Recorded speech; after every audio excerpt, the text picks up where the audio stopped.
born on April 21, 1959, in New Jersey. Like many children and future artists, he liked to draw.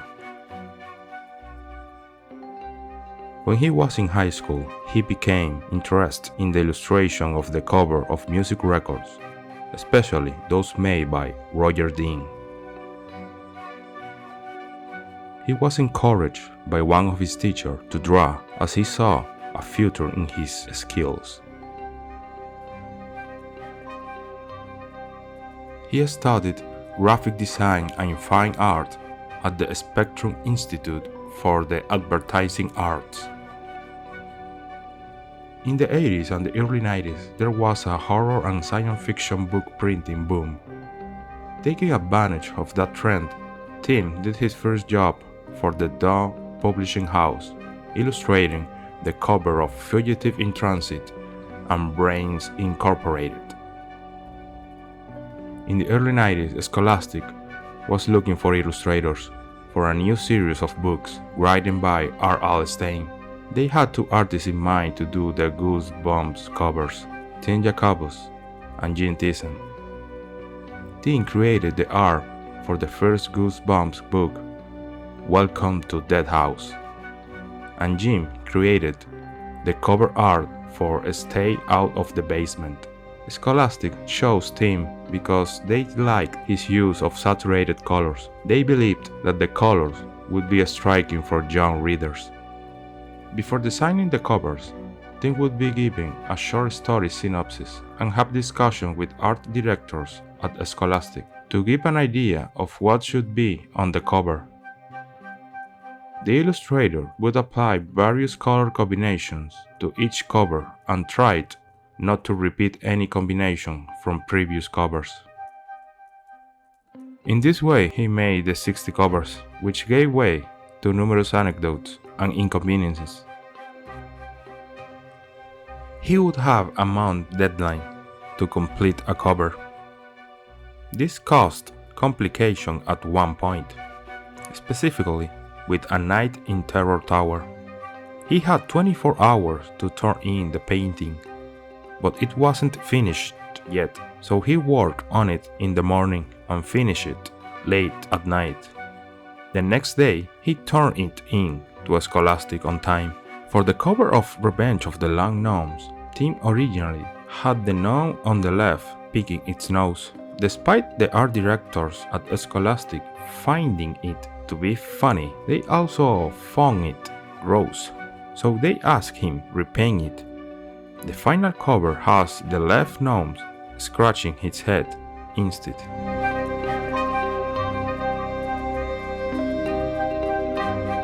After Tim turned in the artwork for Let's Get Invisible, Scholastic art directors want to send it back to him, telling him to make it scarier by adding in cobwebs and spiders. However, things were going a little behind schedule, so an unknown artist from Scholastic added in the additional elements themselves. Tim has gone on record saying, "That's the one thing that bugged me about that piece is that somebody drew on my painting." The illustration for Goosebumps took him about 30 to 40 hours of work. To make them, Tim had a routine, starting work at 5 in the morning with music in the background, usually progressive rock, especially the group Yes.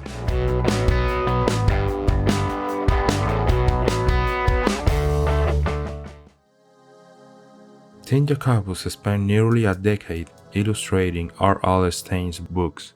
In the late 90s, he was finishing cover number 26 for the 2000 Goosebumps series, The Incredible Shrieking Fifth Grader, when a representative from Scholastic contacted him and informed him that it was not necessary to finish that piece, making that unfinished illustration the last thing he did for the series of books.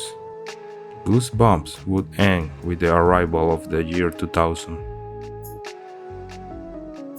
But his work isn't just limited to Goosebumps books. He has done hundreds of book covers and paintings for different series, novels, and video games.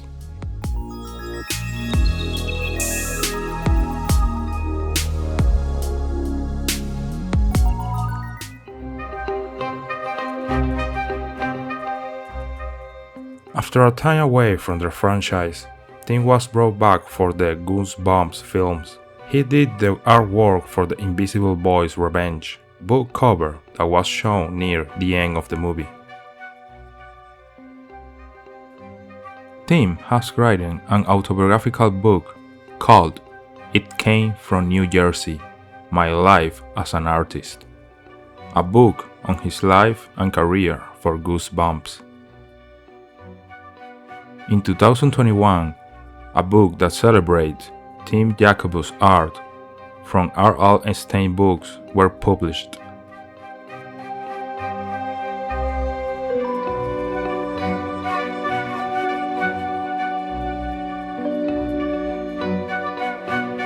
Tim continues to create under the roof of his own studio, offers creative solutions to every type of graphic needs. The Jacobus Studios, along with traditional illustration skills, has full digital capabilities.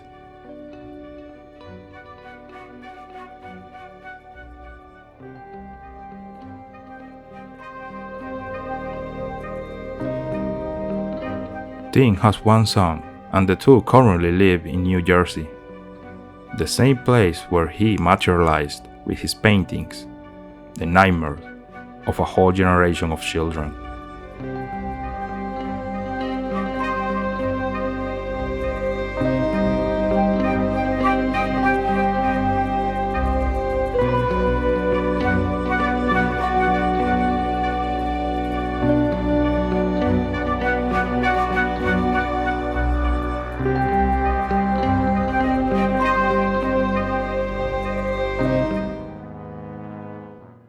Frank Frazetta was born in Brooklyn, New York City. He removed one C from his last name early in his career to make his name seem less clumsy.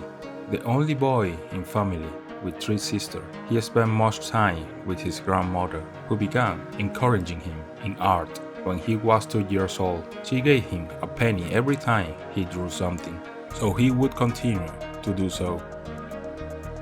At 8, he already amazed his teachers with his drawing skills, and under pressure from these teachers, his parents enrolled him in the Brooklyn Academy of Fine Arts, where he spent the next 8 years. At 16, in love with the comic genre, he started as an assistant in 1944 in Bernard Bailey's studio, but at that time it was neither the practice nor the obligation for assistants to sign, so his name was only revealed in 2 pieces in Treasure Comics, July 7, 1946, and somewhat later in his Captain Kidd Jr., which opened the doors of a Standard Comics magazine. From then on, he was a machine for creating without a predilection for genres: Western, fantasy, mystery, historical, animals, celebrities, romance, and the illustration of the biography of Burt Lancaster, not counting his cover for famous funnies of the character Buck Rogers, and his work with Dan Barry on a 50s hit, the Flash Gordon daily strip. But after his work on Flash Gordon, Frank took an unexpected turn in his career. He left the pencil and brushes to dedicate himself to being a baseball star, an activity in which he was until 1965. The sports adventure did not go too well for him, so he returned to the profession that would make him a legend.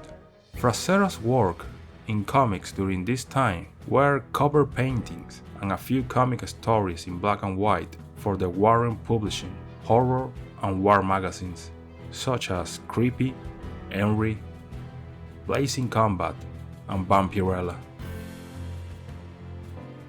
The movie business immersed him in the world of posters as a result of his painting of Ringo Starr for Mad Magazine. That work caught the attention of United Artists Studios, so they hired him to do the poster for What's New Pussycat. He earned the equivalent of his yearly salary in one afternoon for that work. Then, he continued to do several other films posters. The most outstanding of those were The Gauntlet, The Dance of the Vampires, Hotel Paradiso, The Faster Guitar Alive, Your Mind and Ours, among many others. Frazetta also produced paintings for mass-market paperback edition of adventures books.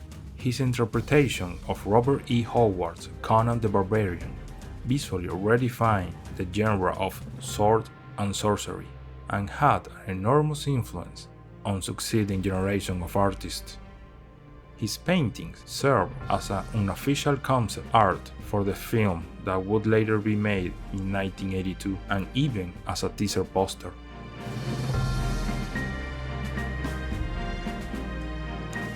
An advertisement for Javan Musk, based on his work, was animated by Richard Williams in grease pencil and paint, and shown in 1978. The realism of the animation and design replicate Frazetta artwork. This led to Ralph Bakshi and Frank Frazetta becoming involved in a production of an animated epic dark fantasy adventure film called Fire and Ice.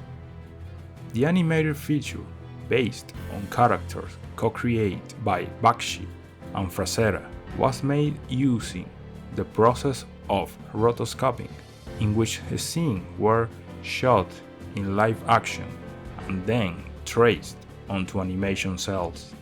The movie had good reviews after its premiere, but it didn't rise enough to cover the production costs. However, over the time, it has become a cult movie.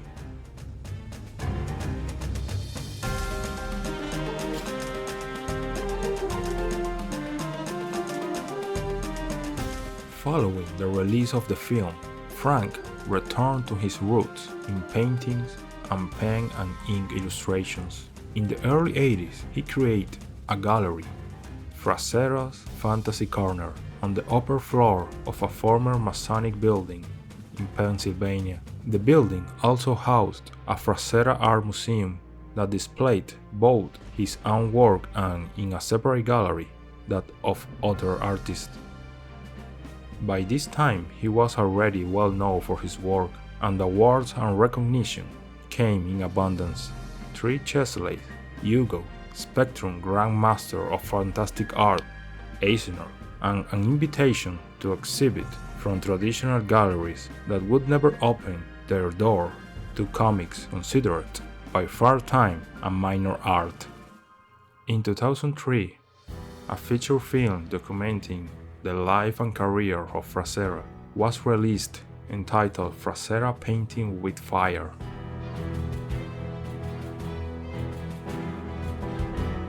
He was inducted into the comic book industry's Will Eisner Comic Book Hall of Fame, the Society of Illustrators Hall of Fame, the Science Fiction Hall of Fame, and was awarded a Life Achievement Award from the World Fantasy Convention. Frank Frazetta died of a stroke on May 10, 2010, in a hospital near his residence in Florida. He has influenced many artists within their genres of fantasy and science fiction. Personalities such as George Lucas, Guillermo del Toro, Robert Rodriguez, and the illustrators Jeff Jones, Michael Whelan, Don Mays, and Boris Vallejo have expressed their admiration for Frazetta and have him as a reference. Even outside the visual and audiovisual media, music was also reached by the great talent of the Brooklyn native. Many groups put Frazetta's art on their album covers. Today, his work is so highly regarded that even incomplete sketches of his sell for thousands of dollars. Frazetta's primary commercial works are in oil, but he also worked with watercolor, ink, and pencil alone. On May 16, 2019, 19 years after his birth, his Egyptian queen was sold for $5.5 million in a public auction of old comics. Comics that so-called minor art that brought down so many barriers.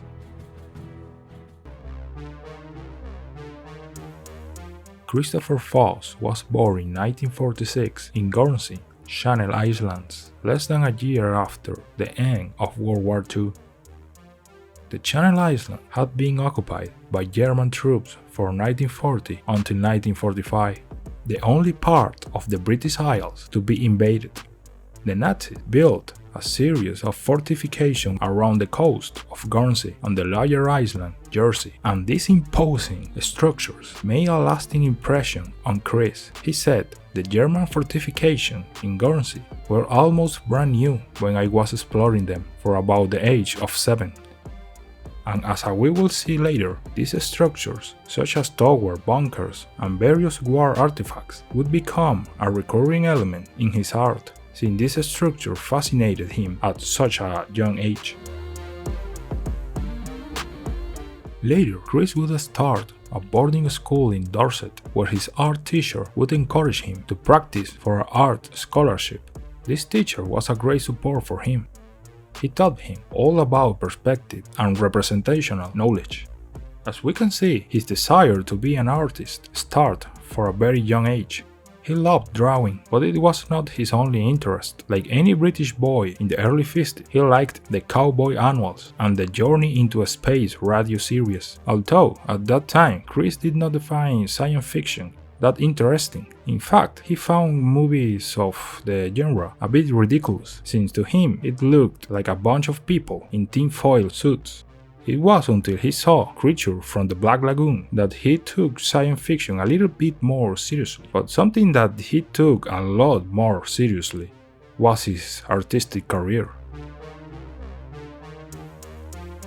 In his early adulthood, he entered Magdalen College, and while studying, he began to look for commissions for magazines, and his professional career began precisely with one of those, but an unexpected one in retrospect. Penthouse magazine, which had been founded in 1965.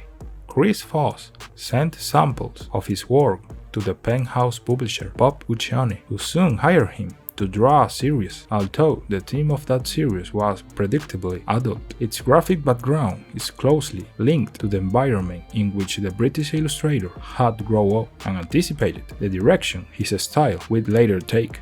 The collaboration with Guccione would not stay with what was done at Penthouse, as the publisher would later go to Omni, where they also worked together. Omni was a magazine published in the United States and the United Kingdom, containing articles of science, parapsychology, and short works of science fiction and fantasy. Some of those stories courtesy of William Gibson or George R.R. Martin. There, Guccione recommended Chris to go to watch 2001: A Space Odyssey, and the film fascinated him and served as a catalyst for the artist to embrace science fiction and put his talent at the disposal of that genre. He did not like to use photographic references to paint and draw, so it fit perfectly with science fiction art. By the end of the 70s, the science fiction books did not have very elaborate covers. Many were covers with abstract designs.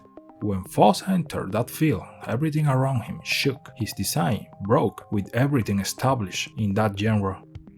Organic-looking ships with protrusions, bulky vehicles with pronounced and asymmetrical angles. And if that was not enough to call the attention of any reader, the color palette he used was bright colors that made the ships look like huge space insects plowing through alien landscapes where human beings were totally absent. The designs, composition, and colors made any cover stand out from the rest on bookstore shelves.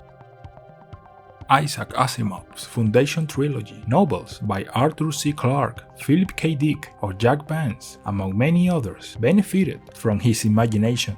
At this time, he worked at an almost superhuman rate. He finished 3 covers per week. The number of illustrations for books exceed 1,000, and in addition to working for publishers, he also did it for advertising agencies. But this frenzy of artistic work was not motivated by an excessive passion for his art. It had more to do with financial need, since he was not yet 30 years old and already had a family to support. Due to his busy work schedule, he did not have time to read the books to which he had to make a cover, but that was not a problem for him, rather the complete opposite.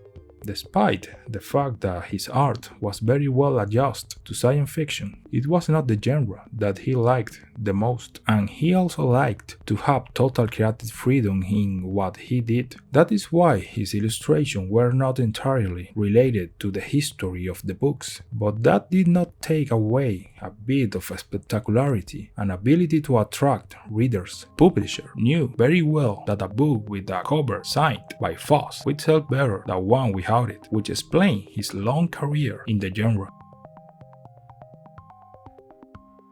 Although his predilection fell on huge mechanical or architectural constructions, Foss was very capable of representing the human figure. This allowed him to illustrate erotic figures in the sexology manual The Joy of Sex, that enjoyed great popularity in the early 70s.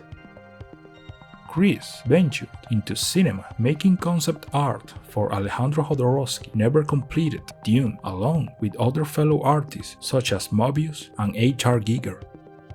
Then he worked for several months doing studies for Alien, even though they weren't used for the movie, as well as for Dino De Laurentiis' Flash Gordon,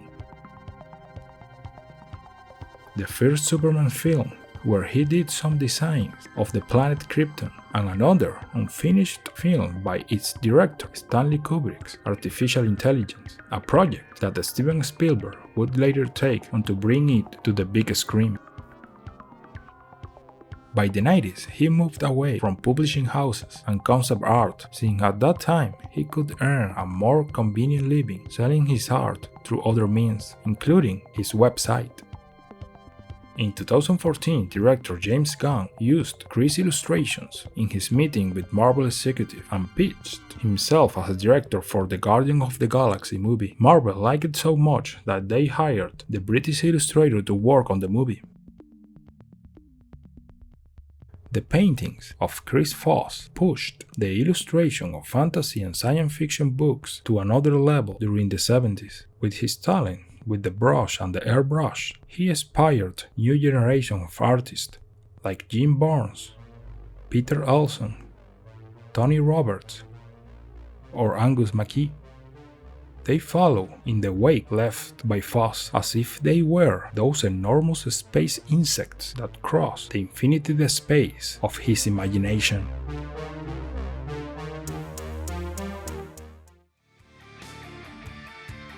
Melvyn Grant was born in London, England. He has been creating art since he was a child. It's something that has always come naturally to him. After a couple of days at her first school, Mel's artistic skills caught the attention of his teacher, whom Mel only remembers as Yes Miss. This teacher became a very important element in his artistic development, as she had a good eye for art and motivated him to keep drawing and painting.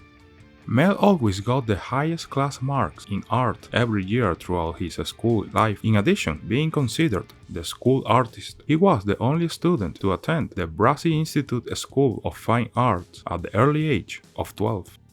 But after 6 years at the Brassey, in an environment that he found increasingly depressing and monotonous, queuing for the bus under grey, rainy skies, Mel gradually lost motivation, and despite his tutor's pleas to him to stay, he decided to leave art school to take a break from painting and pursue other interests, including music and science. He studied electronics and worked in a variety of short-term jobs. He designed and built several unusual electric guitars and played some rock and roll, but finally, after some years, he went back into the world of art. Although his approach to painting is firmly rooted in traditional fine art, he found a much more exciting world in high-end fantasy illustration. In this field, he could give free rein to his imagination and give shape to ideas and techniques that have interested him for a long time. Melvyn's work reflects a connection to nature with its vivid colors, with intricate details capturing the beauty and the grotesque, projecting emotions. That wealth of talent eventually led him to work with major publishers, mainly in the UK, Europe, and the US. The majority of Melvyn's work is commissioned internationally. This has allowed him to work with the largest book company in the world, producing countless book illustrations of leading authors such as Terry Pratchett's Where's My Cow?, the Demonata series by Darren Shan, the Bartholomew sequence by Jonathan Stroud. He also made illustrations for role-playing games books, including fighting fantasy game books FF3 Death Trap Dungeon, FF9 Shamutanti Hills, FF11 Carrie City Port of Traps, and FF13 The Seven Serpents. His style is often described as darkly atmospheric or moody realism, which gives us insight into how he interprets light and shadow within each piece, while still keeping true to lifelike details in every aspect, from clothing folds down through facial features right onto individual hairs. Melvyn Grant not only stands out for his technical talent that he applies in his illustrations, but also for his great versatility. His portfolio ranges from cute illustration for children to darkly realistic fantasy images. And this last style is the one that has made many illustrations have transcended in commercial products, even beyond books. His art has been in several album covers. Among them is the cover of the Compilation 1981 album Hero Hero of the heavy metal band Judas Priest. This album is considered an unofficial release by the band itself, as it was released without their permission by the former record label of the British group. This image was not made exclusively for this Judas Priest release, as this illustration was made by Melvyn in 1976 with the title Sword of the Gale, and was never published until the record label contacted him looking for artwork for the album. But undoubtedly, his most outstanding work in this field are those made for the also British heavy metal band Iron Maiden. The work with this band began in the early 90s when, dissatisfied with the cover design proposed by the band's main illustrator since the beginning of their career, Derek Riggs, they were looking for a different alternative for the cover of their album Fear of the Dark. Maiden asked me to come up with ideas for an image to go with the title, Fear of the Dark. They gave me no direction other than the title. It was a free run. So I went off and produced a few pencil drawings, of which the tree Eddie was one. I had wanted to redesign the look of Eddie quite extensively, but Maiden said to keep it close to the original. Derek Riggs, till then, was the only artist who had illustrated the iconic mascot of the band, Eddie. In fact, he is considered its creator, so the challenge for Melvyn Grant was not easy to overcome, but the result of his interpretation of Eddie was more than satisfactory for the band. And that is how he then became the second illustrator who would give life to the best-known heavy metal zombie. Years later, he would work again with Iron Maiden, creating the cover of the Virtual 11 album in 1998. Maiden asked for an idea to do with virtual reality.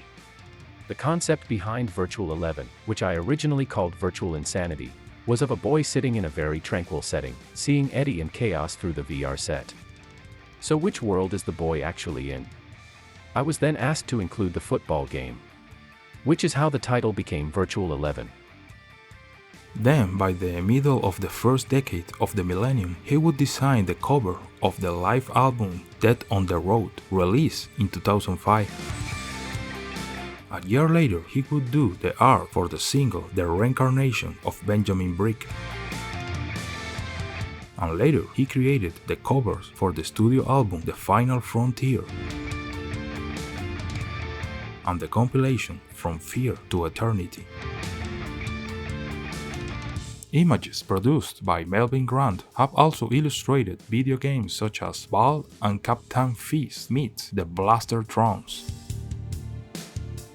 But his creativity does not only seem to be contained in drawings and paintings, since this artist has also ventured into writing, published a novel titled Pesky Baboon, whose description reads as follows: "This story is a must-read fantasy adventure. It'll have you loading your socks up, then lead you barefoot into dark happening. Set in southeast England and other strange places, there are some weird and dangerous characters."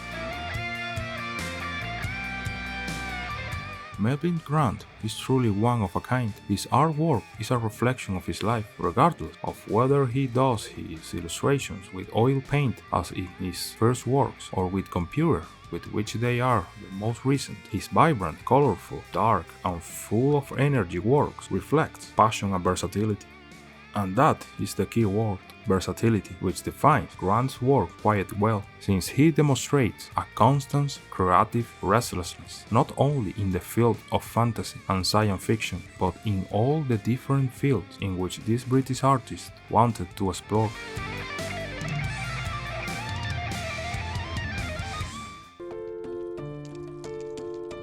Bruce Pennington was born in May 10 of 1944 in Great Britain with an innate talent and insatiable hunger for exploring uncharted territories. Bruce Pennington's artistic journey has been one of constant evolution and discovery. In his beginning, his works were far from the fantasy and science fiction style that would later make him famous. His works were in keeping with the style that was prevalent in the 60s, with a loose and somewhat crude style, very popular in the advertising, book covers, and magazines of that time. He also freely used photographic references, as was common among most artists in those years. After working in some agencies by the mid-60s, he decided to work on his own, something that at first was not so lucrative for this British artist, since at the beginning he could barely keep afloat with the small local commissions. He stayed that way for several months until the beginning of 1967. By that time, his portfolio was in the hands of Panther Books, which were impressed with his illustration skills and commissioned his first book cover. This was Vladimir Nabokov's The Defense, with such a good result that he was commissioned 3 more covers and an illustration for Mayfair magazine. By the start of 1968, I was starting to exude a modest kind of confidence as other publishers were beginning to give me work. This was mainly in the form of a romantic novel, a history of the Second World War, and 2 spy thrillers. I even got a horror story to illustrate from Mayfair magazine. In the fall of that same year would come the first science fiction related work, with his first commission for Robert Heinlein's A Stranger in a Strange Land for the New English Library, which, like Panther, was influenced by the works in his portfolio. This would be the starting point of a career that would turn him into a reference artist in this genre during the 70s and 80s. Bruce Pennington produced over 200 book covers for many of the most famous authors in the fields of fantasy and science fiction, such as Arthur C. Clarke, Isaac Asimov, Edgar Rice Burroughs, Frank Herbert, among many others. Through his illustrations, Pennington has not only brought these great scenes to life, but has also left an indelible mark in the collective imagination of readers worldwide. Throughout that period, I was getting deeply immersed in Catholic mysticism and the prophecies of the French physician Nostradamus in particular. My bedroom studio at that time had begun to look like a tiny chapel, complete with candles and religious figurines. His iconic book covers possess a remarkable ability to transport viewers to realms beyond the realm of the everyday. Each composition is meticulously crafted, merging elements of science fiction and fantasy with a touch of surrealism. Pennington's mastery lies not only in his technical skill, but also in his profound understanding of the essence and themes of the stories he illustrates.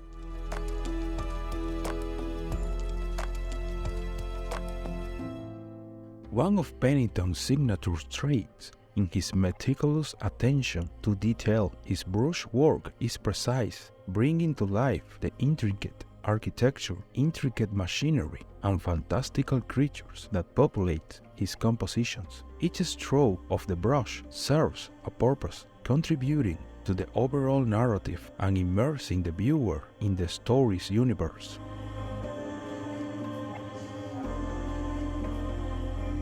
Color plays a crucial role in Pennington's work as he expertly employs a rich palette to evoke different moods and atmospheres, whether it's the vibrant hues of an alien sunset or the cool blues and grays of a futuristic cityscape. His color choices enhance the emotional impact of his illustrations. With the success of the cover, especially with the author others followed, I also picked up an award along the way from the British Fantasy Society. Throughout the rest of the 80s, a steady flow of work kept me going. Throughout the 90s, Pennington's book covers began to decline mostly due to the advent of digital art. However, some interesting projects appeared, such as Tad Williams' books Child of an Ancient City and Caliban's Hour. Bruce Pennington's artistry extends beyond the realms of literature and encompasses the world of music album covers. His evocative and visually striking illustrations have graced the covers of numerous albums. Some of the bands fortunate to boast Pennington's artwork on their covers include Satar, a science fiction-themed black death metal band based in Austin, Texas, but with members from France and Ecuador. Yo No Sé, a Bristol-based hard rock grunge heavy psych band. Apollo 80, a heavy psych space band based in Perth, Australia. Octopus, a heavy metal band based in Detroit, Michigan. Blood Incantation, a death metal band from Denver, Colorado, who used Pennington images for their EP Interdimensional Extinction and used more from their second LP that came out in 2019. UFO symbology is very present in many of Bruce Pennington's works, and this is not only because he is a science fiction illustrator, but also because this artist has a huge interest in the UFO phenomenon. For him, it is the modern enigma that is above any other similar phenomenon. My own interest in the subject began in the very same year that I started my career as a science fiction illustrator. Following year, I discovered the magazine Flying Saucer Review, which gave a thorough survey of the most interesting cases from the previous year's flap. This, along with a serialized report in several issues of Penthouse, got me hooked on the subject, which became an abiding interest for me from then on.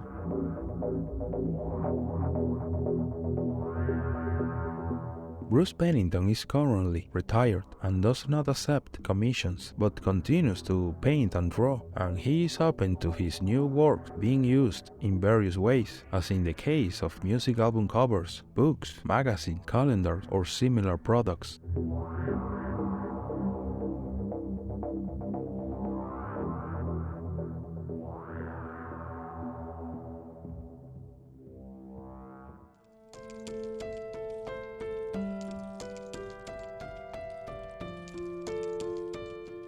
What sets Bruce Pennington apart is his unapologetic exploration of the imagination where futuristic metropolises and celestial wonders coexist. His paintings are portals to uncharted dimensions, inviting us to explore the boundaries of our imagination and challenge our perception of reality. With each stroke of his brush, he unveils worlds beyond the limits of the mundane, infusing them with amazing beauty and evocative storytelling.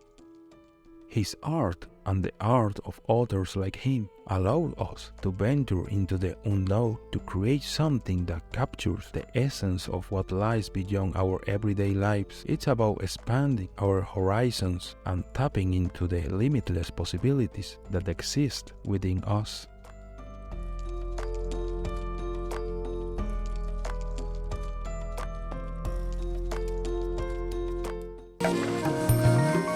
James Gurney was born in California in 1958. He learned to draw by reading books by artists Norman Rockwell and Howard Pyle. He went to the University of California in Berkeley and studied archaeology. He graduated with honors in anthropology. After that, he learned about drawing at the Art Center College of Design in Pasadena for a few semesters. In the 80s, Gurney's freelance illustration career began. During this time, he got good at making realistic drawing of fantastic scenes. He used oil paint, like the old-time artists from Dutch Golden Age painting. He made over 70 covers for books about science fiction and fantasy.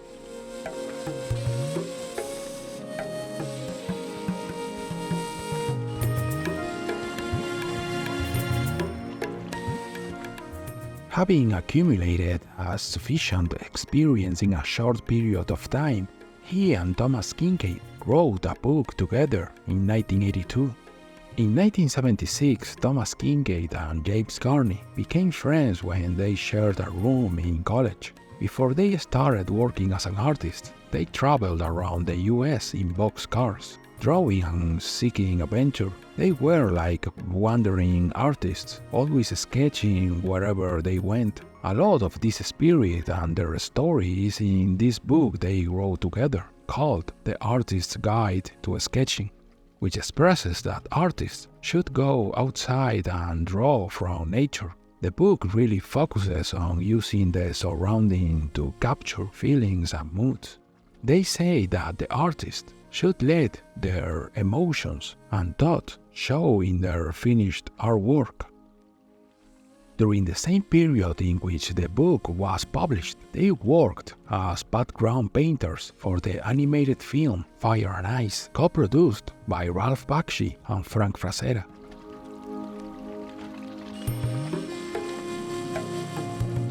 In 1983, James Gurney started doing over a dozen jobs for National Geographic magazine. These jobs included making illustrations of what ancient Moshi, Kushite, and Etruscan civilizations may have looked like.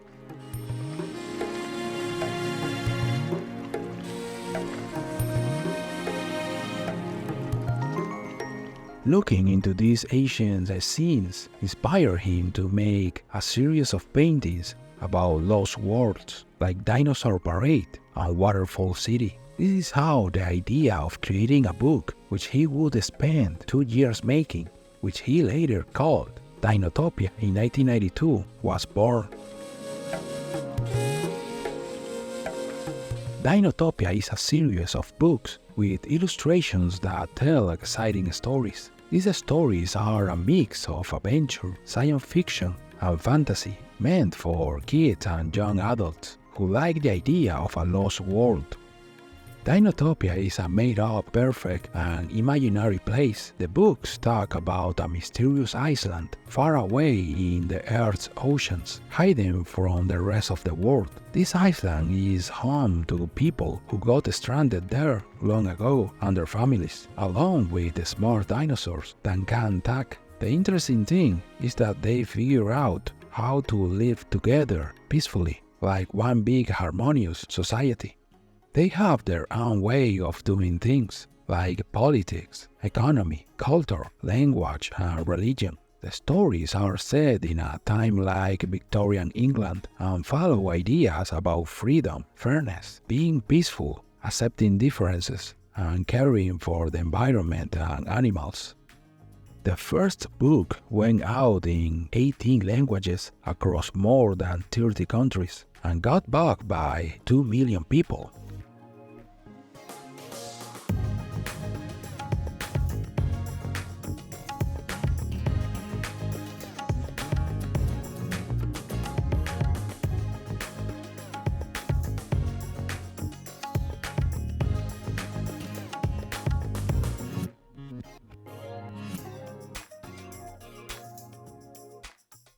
Dinotopia, A Land Apart from Time, and Dinotopia, The World Beneath, both got Hugo Awards for being the best original artworks.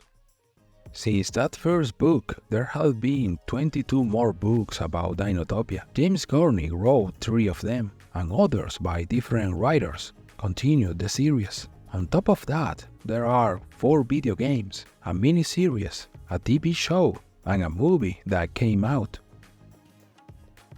Instead of using digital tools, Gurney did this artwork outdoors, made small sketches, took pictures of people in costumes, and built models from cardboard and clay. With these methods, he made 150 oil paintings for his book. Some people say that certain scenes in the movie Star Wars Episode 1, The Phantom Menace, especially those of Teeth City on Naboo, seem to copy pictures from Gurney's books. Gurney acknowledged the resemblance, but he stays positive about it. Actually, back in 1994, director George Lucas talked with producers about ideas for a Dinotopia movie that never happened. Whether James Gurney depicted imaginary worlds in the Dinotopia series or capturing scenes from everyday life, his commitment to realism is evident in the precision of his artwork. The fact that he uses traditional techniques and materials, keeping his work a classic and timeless quality. Gurney pays meticulous attention to the interplay of light and color in his paintings. His understanding of how light behaves and influences the atmosphere in a scene is evident in the vibrant and rich colors he employs. While rooted in realism, Gurney's art often ventures into imaginative realms. He has an incredible ability to bring to life fantastical worlds and creatures with a sense of authenticity. Gurney's portfolio encompasses a wide range of subjects, from historical and archaeological scenes to imaginative landscapes and fantastical creatures. This diversity showcases his versatility as an artist. In addition to Dinotopia and his book with Thomas Kincaid, he also published 2 books about art education: Imaginative Realism, How to Paint What Doesn't Exist, which is about drawing and painting things that aren't real, and Color and Light, a guide for the realist painter. These books came from Gurney's blog, where he shared practical tips with artists who draw realistic and fantasy stuff.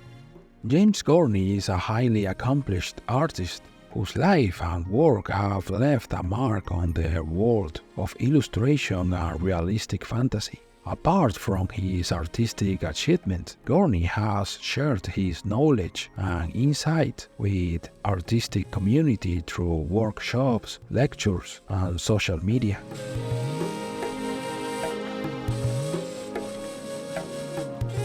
With a diverse portfolio that spans a range of subjects and a dedication to both traditional and imaginative realism realms, James Gurney continues to inspire and captivate art enthusiasts around the world. His impact extends beyond the canvas, influencing aspiring artists and fostering a deeper appreciation for the intersection of art, imagination, and storytelling.